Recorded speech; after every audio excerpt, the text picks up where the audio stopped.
Hello, everybody. Good afternoon. Let's get right to it. We had no new deaths over the last 24 hours, which is good. Related to testing, we had over 4,008 tests come back. Our 7-day rolling average positivity rate is 2.04%. We now have 42 individuals in the hospital. That's now 7% of our active cases. If you remember back in the beginning in the spring when we were doing this, that was a consistent trend, and it kind of leveled off a little bit when our caseloads went down so low. But 42 hospitalizations, again, we're getting into a range where we haven't been in a little while. Looking at that, 5 in the ICU, so let's keep those individuals in our thoughts and prayers. 24 Caucasian, 4 African American, 4 Asian, 1 of another race, and 9 individuals have not yet shared their demographic information with us who are in the hospital. Out of positive cases, we now have 5,782 positive cases. This is 98 new cases since yesterday. 11 of these cases were related to college and higher ed. 5 of these cases were related to K through 12.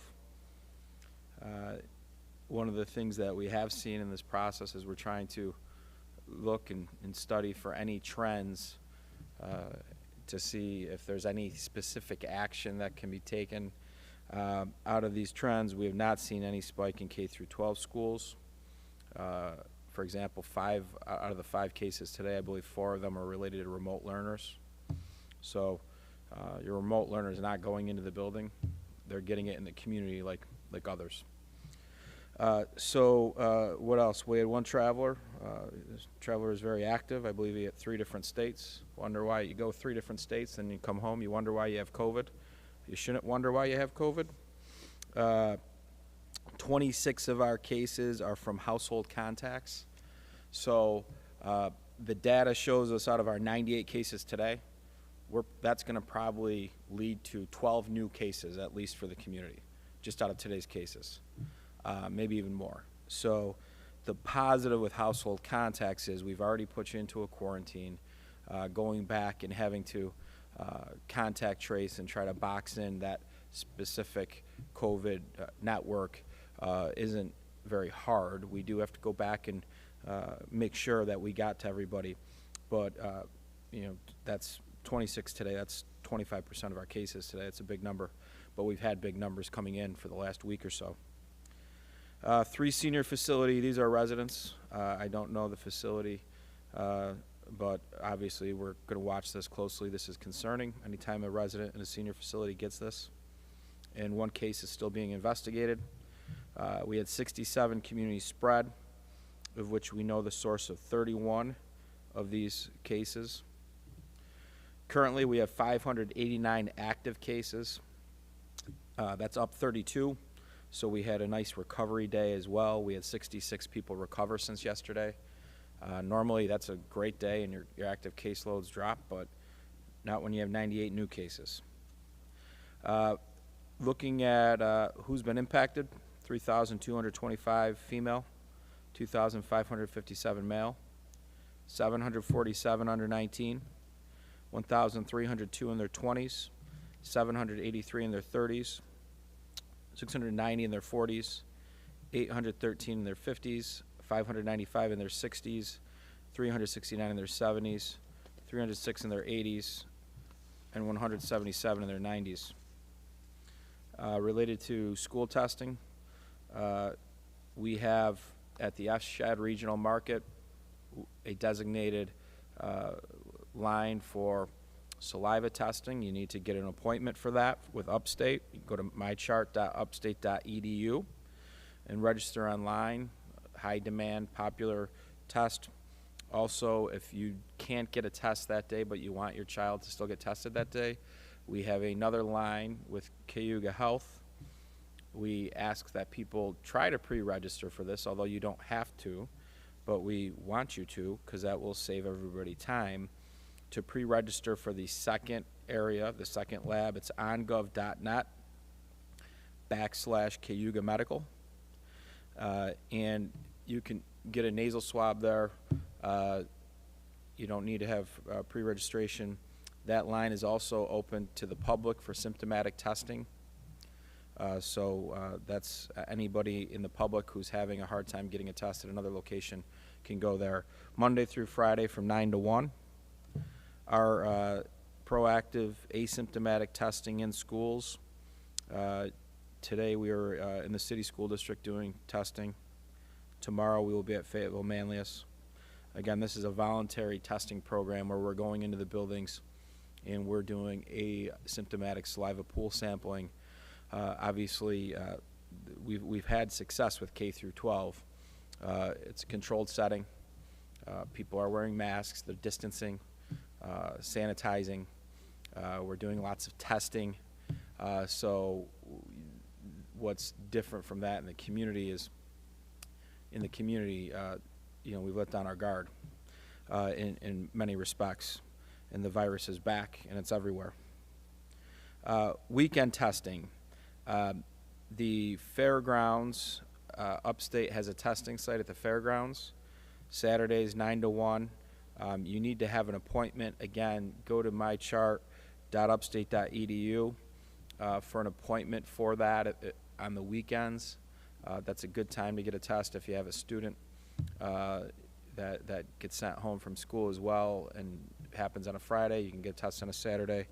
The labs are working around the clock, so you might even get a result before Monday. We're working on expanding capacity and testing overall. This takes a little bit of time. Right now, there's lots of places to get tests. We're in the process of procuring some rapid tests that we can use in a strategic setting, and we're working through a couple things there as well. Right now, our positivity rate is at 2%. The reality is 1 out of every 50 people probably has the virus based off of the data. And we know that 50 is a number related to regulations for gatherings. We also know that as we've seen this uptick as we've moved indoors with our activities and social activities. So needless to say, enforcement is going to be something we're going to be doing. We did a lot of enforcement last weekend. We will be doing the same this weekend.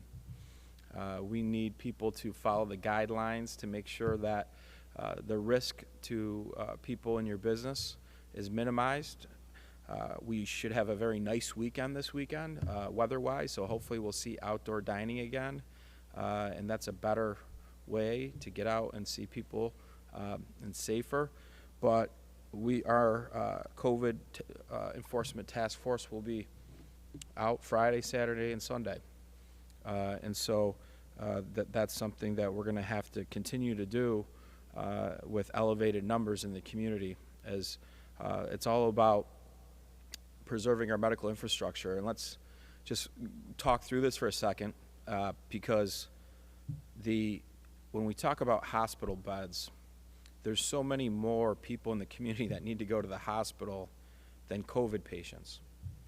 And so we can't have all of our ICU beds or all of our hospital beds just with COVID patients, or else everybody else who needs them can't get them.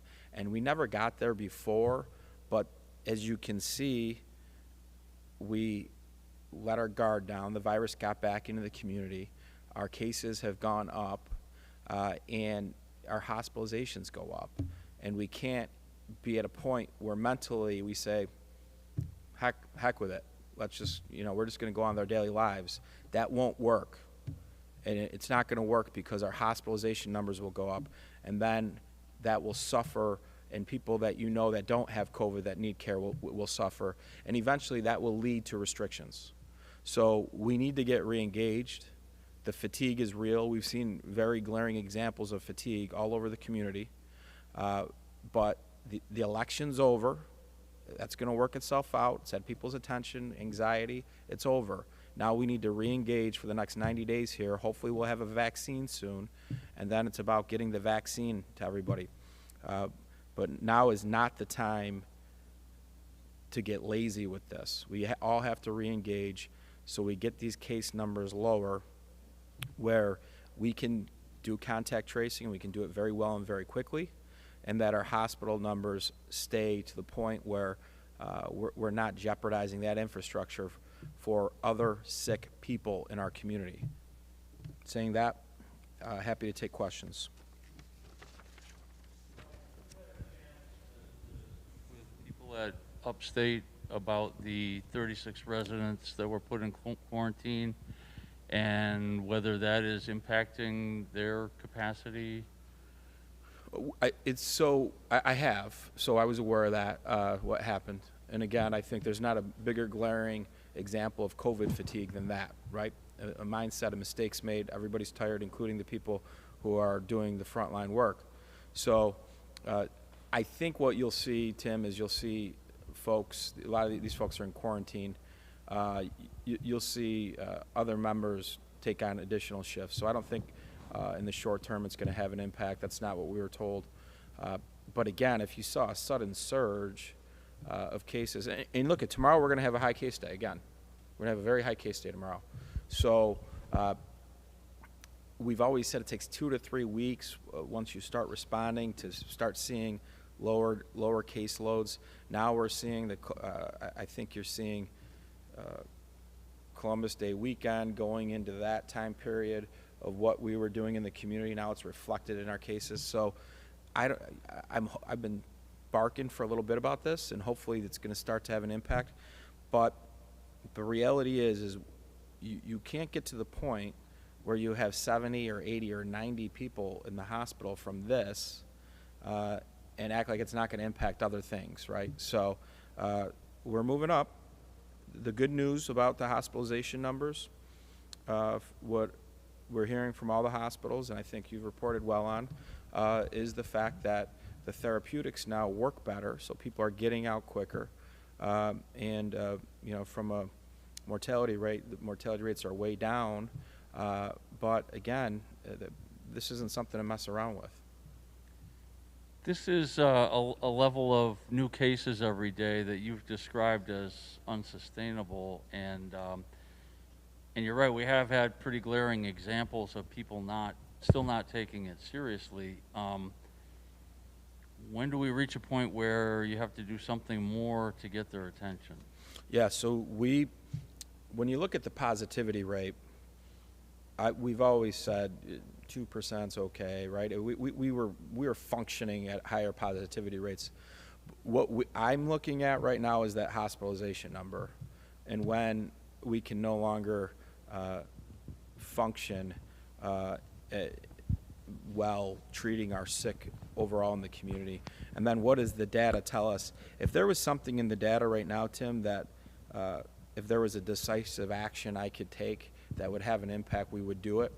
But because it's so broad-based spread right now, it's not 1 or 2 clusters leading to it. We need the community to respond. Maybe a couple weeks of good weather will actually help us, because people will be outdoors more. We'll be able to box this thing a little bit. It won't be as indoors. In the spring, we liked cold weather because people stayed inside when we wanted them to. But now maybe we can get some nice weather, and that will help with this a little bit. But the reality is it's been a long year, and it's very, very tough, and everybody's tired. We're all very tired, but we're almost there with a vaccine. And once we get there, we just got to grind it out a little bit more, and we got to get this distributed to our vulnerable. So, we just can't give up at this point. And we got to re-engage. And hopefully now that the election's over, I know that took away a lot of focus on people, that we can kind of focus in on this so that we keep our economy going. We keep our hospitals in good shape. We keep our kids going to school in a safe environment. And we get our lives back in 2021. You've mentioned COVID fatigue as a thing. but so many people are doing the right thing. They're not letting themselves fall victim to fatigue. Yet you have people trained in medicine at Upstate doing as reckless of a behavior as you can do right now. How mad were you when you heard those people did these kinds of things? Yeah, so like anything, Andrew, you can be disappointed, but and you can shake your head, maybe use some different adjectives, but then you got to move on, and then realize we're all human, and so that certainly we were very surprised. It was a poor decision at a micro level. From a macro level, we had no better partner than Upstate. So we move on. You know, it was a mistake, and you can't do anything about it at this point except move forward and use that as a rallying call to do better, not just there, but all of us. Well, it's not even about Upstate. Of course, they've been a great partner. It's not about their handling. It's that there's people that work there that probably a few of them saw coronavirus patients on ventilators maybe not make it, and then here they are going out to party. Yeah, they let their guard down, and it's been easy to let it down until you're hanging out with somebody who's got COVID, right? Then that's what it is now. So it's not about, one point it was 1 in 100, 1 in 150, 1 in 200. Now it's probably 1 in every 50 people. Probably somebody's got it or has been exposed to somebody. We have 1,900 people in quarantine. 1919. It's a lot of people. So when you look at that, how we got to be smart now about how we interact with each other, and that's just the reality at this point. Is as we go indoors, we have to be smart. The mask wearing in places of business, in offices, in those environments, is things that people need to pick up on if they let their guard down, and everybody let their guard down when the virus really was as weak as it was in the summertime. How many of those new cases are symptomatic versus asymptomatic? We get those essentially once a week to report now because of the levels, but most of these cases are related to symptomatic cases at this point. The amount of proactive testing, which finds the asymptomatic cases, not been being done as much because of the fact that it becomes a resource issue and insurance doesn't cover it. So when we look at it, sometimes when you see the asymptomatic case, it's usually with a household contact with a young one or a child that gets tested on that 6th or 7th day and they have no symptoms, but we're testing in advance to try to see if it becomes a case, and then they come back and they don't have symptoms. That's usually what your asymptomatic case is like these days. College students, again, you're in a quarantine. A lot of our college students, they get tested, they become positive asymptomatic, they're in a quarantine already. So these are a lot of your asymptomatic cases now.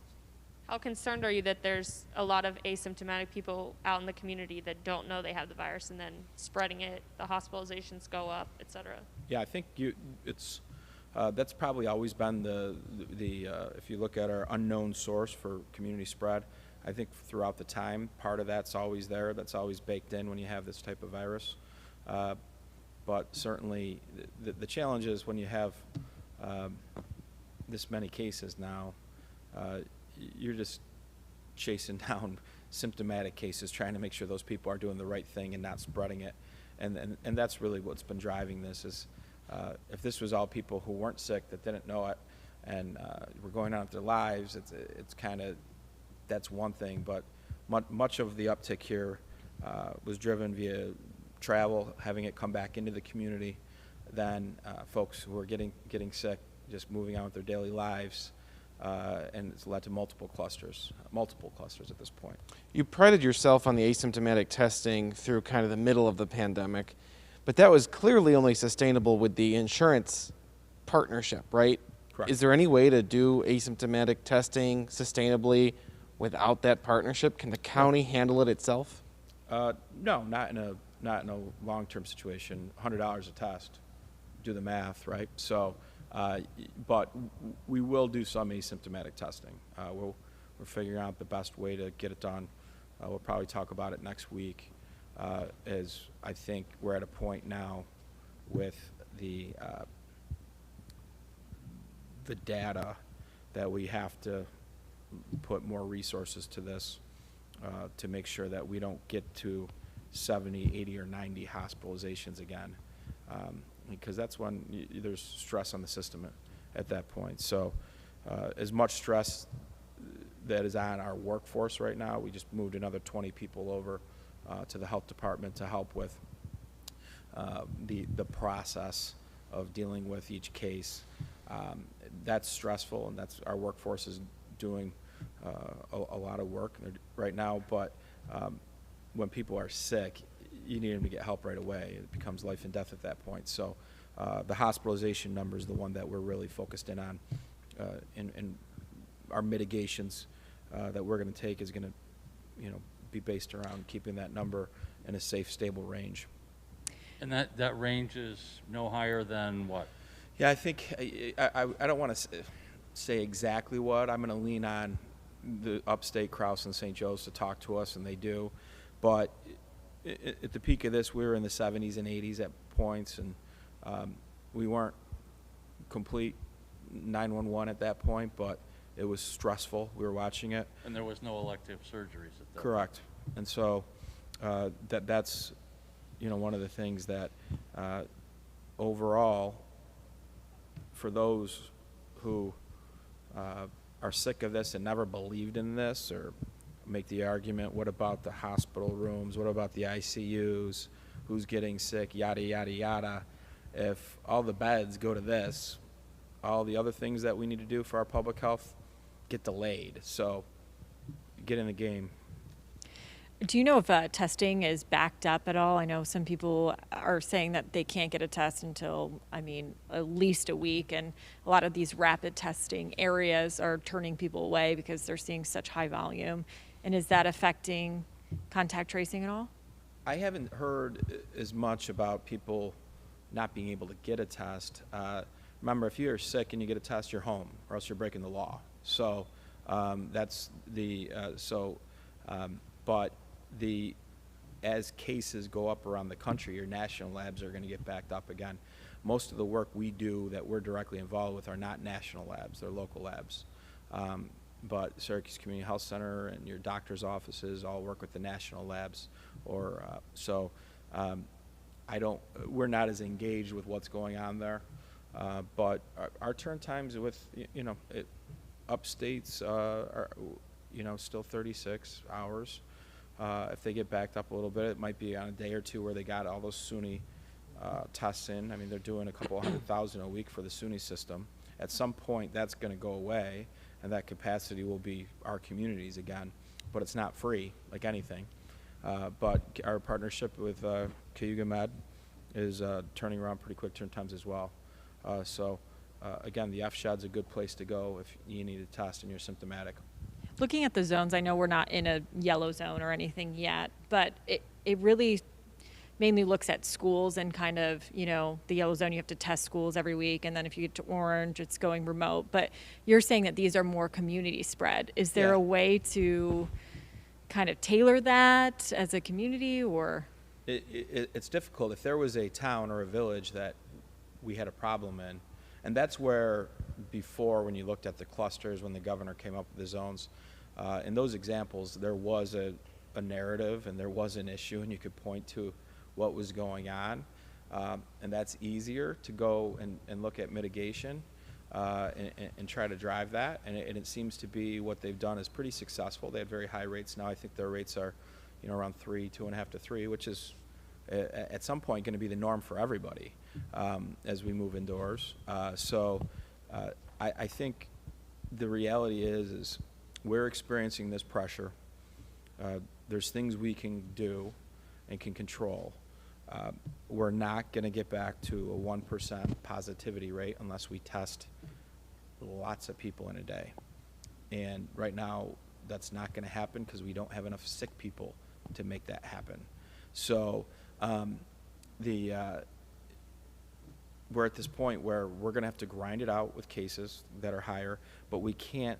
There's a balance. We can't just throw in the towel and say, I'm going to go have a party tonight. I'm bored. I'm going to have 50 people over. We're not going to wear masks, and we're going to be inside. you're going to have 50 new cases, and then you're going to have a bunch of new household contacts from that. So I think that's the challenge, is now we need to re-engage with this. We need to be smart about how we're interacting with each other, especially people that aren't in your daily network that you're exposed to anyways. And we've got to grind it out. Couple of data questions. Do you know the last time it was a 2% infection rate? I believe it's probably, we're in October, probably June or July. Wow, that long ago. And the last time 42 people were in the hospital? Probably June would be my guess. Based off that, there's direct correlations with cases, and we've had a good run. There might have been at one point, Andrew, when we had the situation with the dementia unit. It was over the summer. Our hospital number probably got this high, but there was a cluster that drove that, whereas this is community, right? So if there was a cluster, as horrible as that would be, and as it was, you know what happened, and then you got to get through that, and then it's done. There's not one action we can just take. It's just there's more and more cases. There's more and more travel that's leading to cases.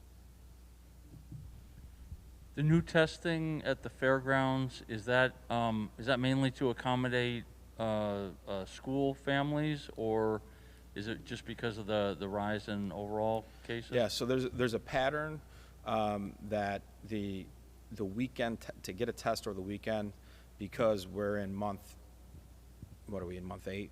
I don't know what month we're in of this. Everybody's got the same problem, right? Their workforce is tired. They're doing more with less. So that's your hospitals, it's your nurses, that's all of our partners.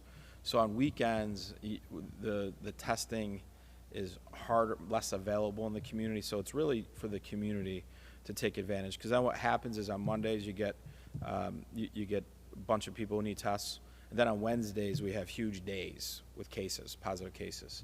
So it's almost, with the exception of the last 3 days and then tomorrow, it's almost like, if you look at, I think it's Wednesday of the last 3 to 4 weeks, it's our high day for the week, and then it scales down.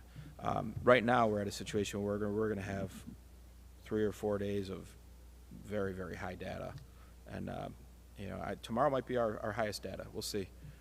It's in the same range as today.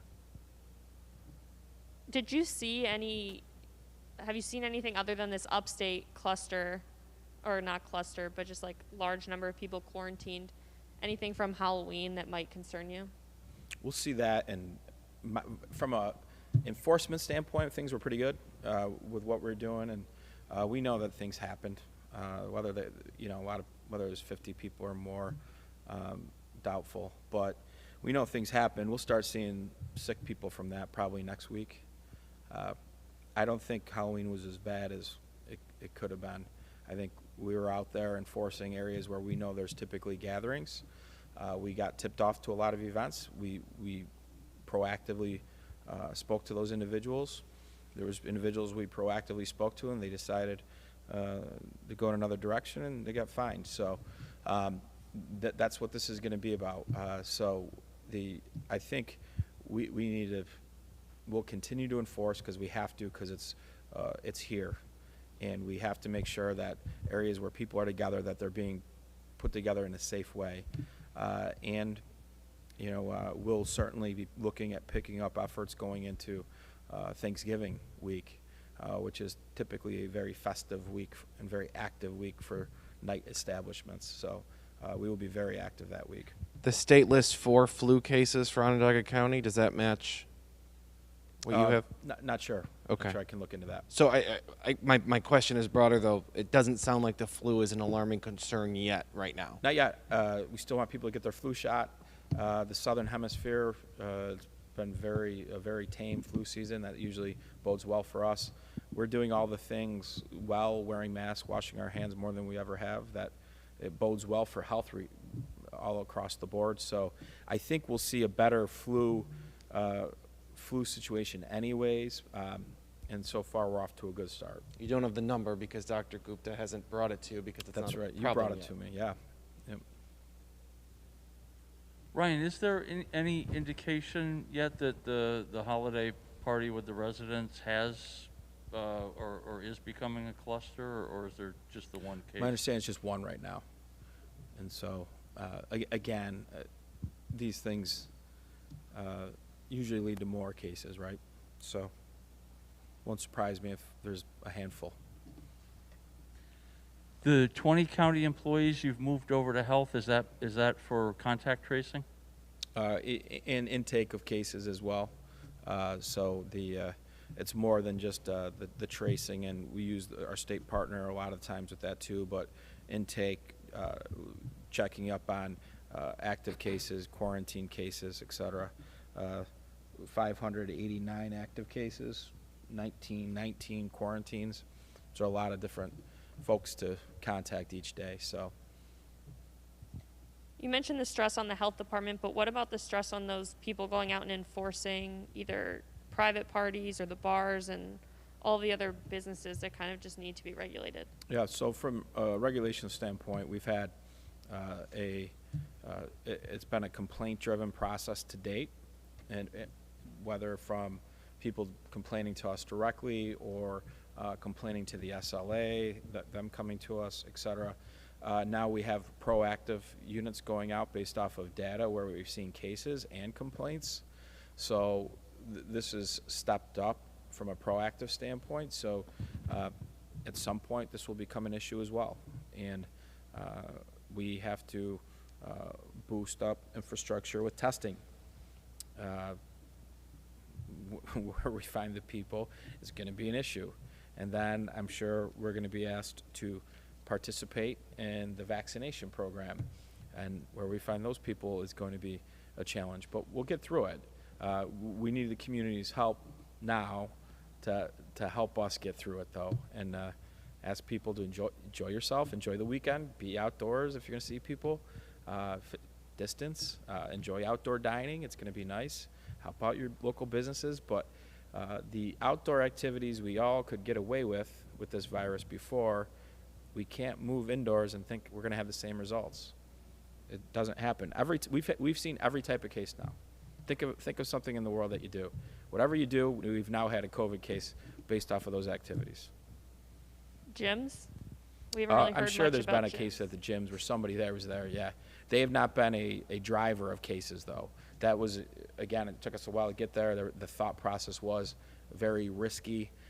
That has not been a driver of cases. I'm sure out of the 5,800 that we've had, there's been a person who's gone to the gym with COVID.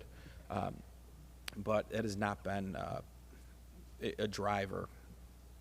But going off of that, we went a while without any alerts from the health department about gaps in the investigation. But over the last week, it seems like we've gotten a long list almost every single day. Is that just a product of more cases in the community or people going out while they're sick when they shouldn't be? Both. So I think it's either people who went to work. A lot of these are employees who are sick while they're at work, and then we have to alert the community to the hours they were working. And some are when people were in those facilities, and we got to alert the public to it. But certainly, and when you have so many cases, at some point it becomes easier to make the call to alert the public and let the public pay attention and then watch their symptoms based off of that.